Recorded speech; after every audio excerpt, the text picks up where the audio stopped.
Hello everyone! Welcome back to my channel. For today's video, I will do unboxing my prize from M2 Lactation Club. I am so grateful to be part of the 8th batch winner of their M2 Spotted at Watson's challenge. So let's open it. I receive snacks from them. The first one is Lactocookies. It's a lactation cookies for a breastfeeding mom like me. Then the second one is Shingaling fries. It's sour cream flavor.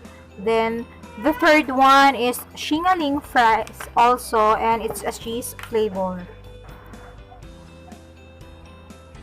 I also received my favorite drink, which is M2 Malunggay tea drink. I received 3 bottles of 320 ml M2 Malunggay ready to drink, and then I received 1, 2, 3, 4, 5 M2 Malunggay concentrated tea drink. So it's a 1 liter per bottle. Thank you so much M2 Lactation Club and Nature Earth for sending me these amazing prizes. Those snacks and lactation cookies looks really delicious, and thank you for sending me very nutritious and refreshing drinks, the M2 Malunggay tea drink. And that's all for today's video. Thank you all for watching, and God bless you all. Bye!